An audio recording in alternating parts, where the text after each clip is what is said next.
Alright guys, welcome to another instalment of Clueless Eats and another entry into the beer and donut saga. One of my favourite things to do actually is, I was just wiping dust off the shelf, is to pair a nice dark beer, most of the time, with a donut, because I love beer and I love donuts, as you can probably tell.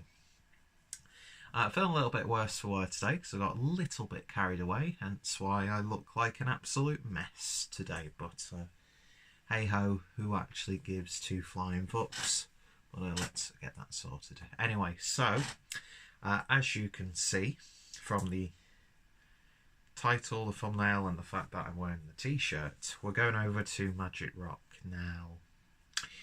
Yep, I'm fully aware of what's happened, and well, I'm going to be recording that video after this one, but you might have already seen that on the channel, my thoughts, opinions on the whole situation. It's just like it's a whole load of, oh well.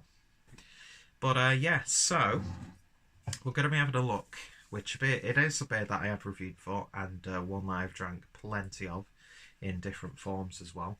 It is, of course, the Common Grounds Coffee Porter with chocolate and vanilla, which is a collaboration with Darkwoods and, of course, Magic Rock.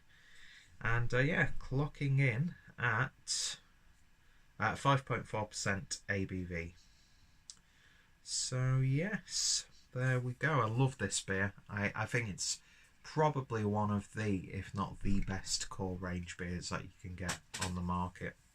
And the fact that it's not just a porter, it's the fact that it's got coffee in there. It's actually got, you know, additional ingredients. It's not just a general porter like a lot of core range porters are, which is, there's nothing wrong with that, of course. But yeah, Magic Rock, just their core range at its core is just fantastic. I mean, high wire grapefruit, just beautiful beer. And yeah, so I thought it would make sense to get this now before, by the way people are going, apparently any can from Magic Rock from this point forward will just become undrinkable poison. I think you can see what my thoughts, opinions are on the whole backlash to the takeover. Not getting into it because this is about my joy of food and beer.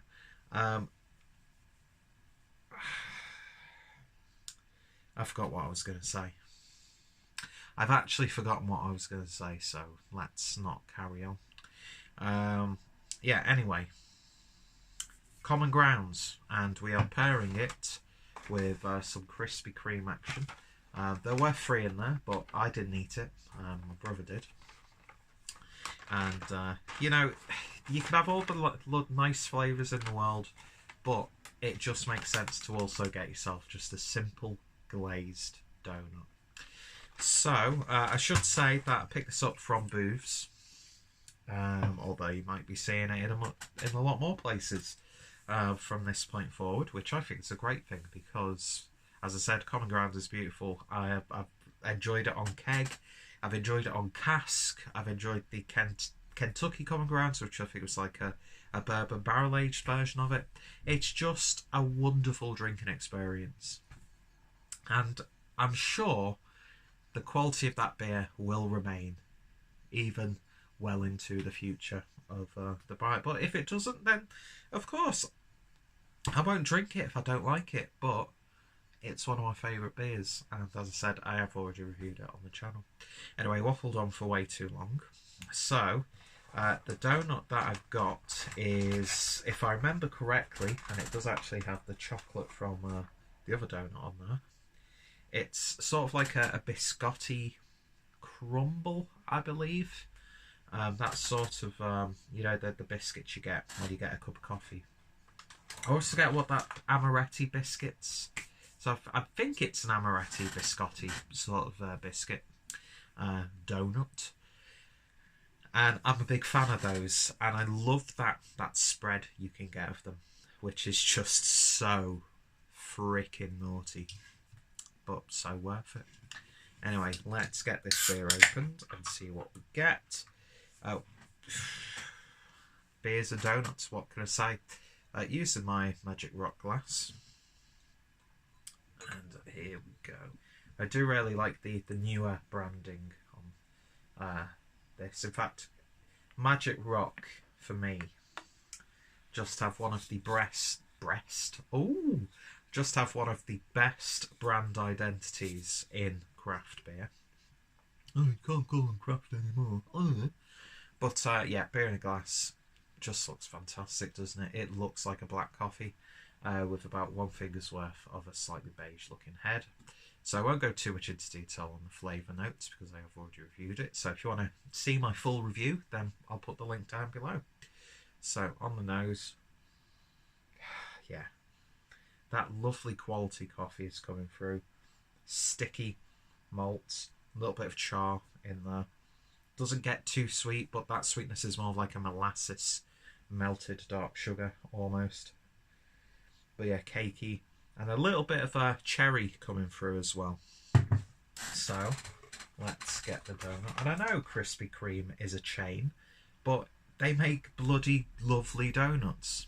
And you could go to... I mean, look at that. It's got a lovely creamy filling in there. I mean, there's a donut shop in Manchester. I think it's pronounced Siop Shop.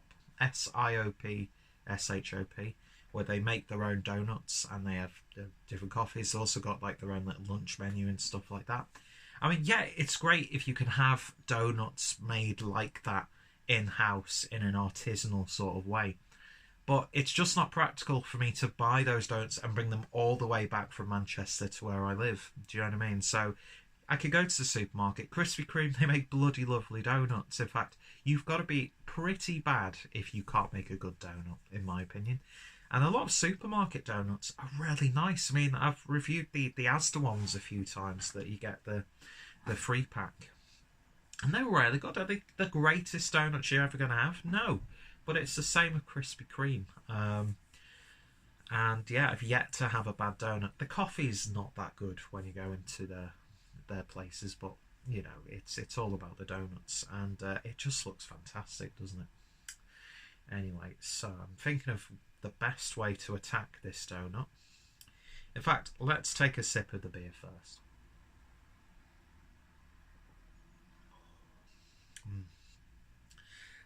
A lot more roastier, a lot more roasted coffee than I remember from previous drinks. A little bit of chocolate, a little bit of brown sugar.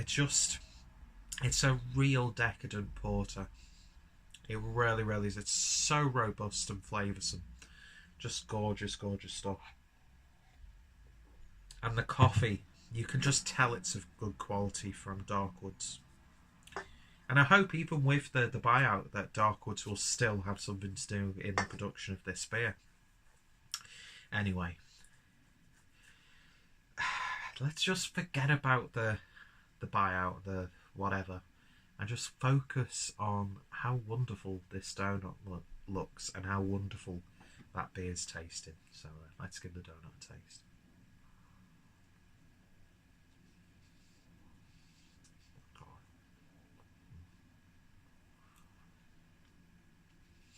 Yeah.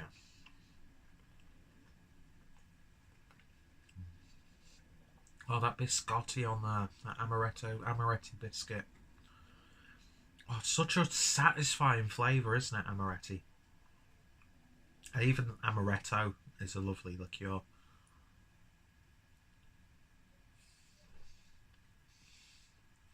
And you've got the cream inside. Oh, such a good donut.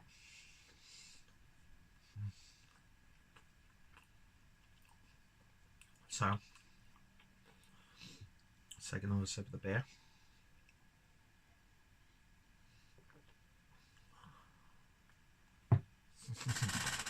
Oh.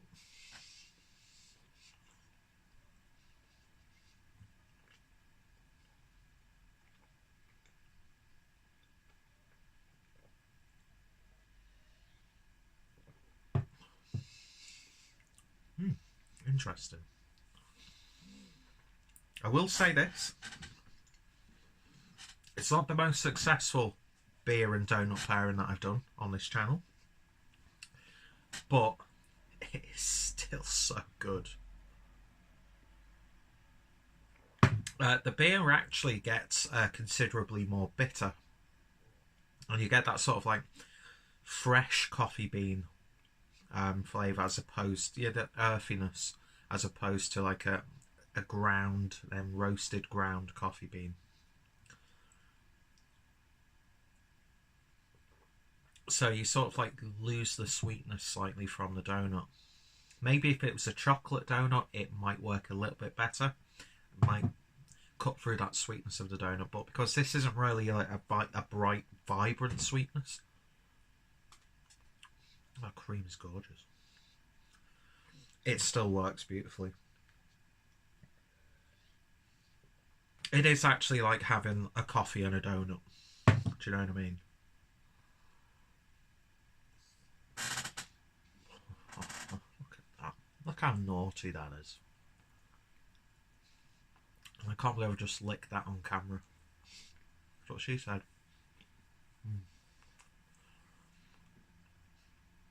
The filling actually reminds me of, you know, you're making a Victoria sponge and you lick the spoon. That's what it's reminding me of, actually. Oh, that is so nice.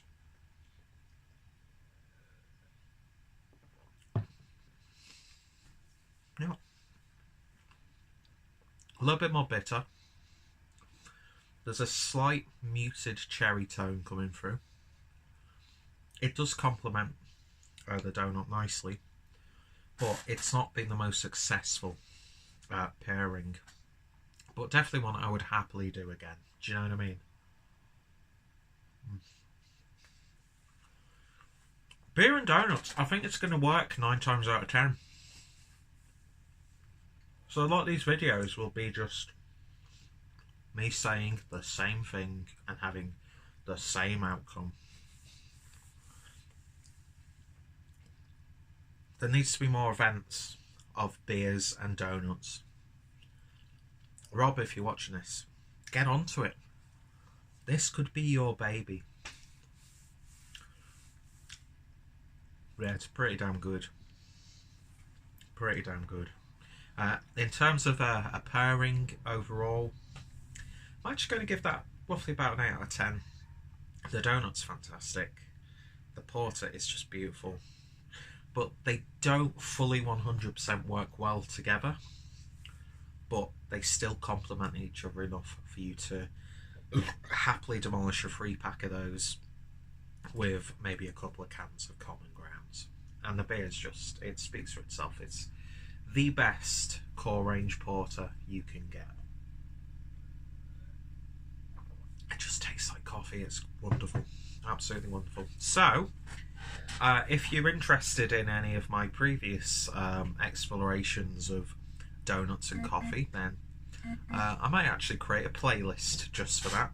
But if you want to follow my disgusting eating habits on camera, then I welcome you to check out the Clueless Eats playlist as well. It's not all beers and donuts, although I wish it was. Anyway, so yeah, a success, but probably not the best that I've had up to this point, but I'm not going to complain. Anyway, if you've got any thoughts, opinions, then let me know. Are there any beers and donuts that you like to pair together? What is your favourite food pairing? What's your favourite beer? Are you a fan of Magic Rock, no matter, you know, taking buyout into consideration or not? Are you a fan of this beer? Are you a fan of that style? Are you a fan of the donuts? Just hit me up in the comments. Anyway, I've taken up way too much of your time. I do appreciate you sticking through this almost 15-minute video. And yeah, I was going to record a video about my thoughts, opinions on Magic Rock, but life's too short. Life's just too short. And they are a brewery who I will still continue to support. So that's all I've got to say. Anyway, thank you guys for watching, and I hope you'll join me next time for another beer and food pairing. See you guys later.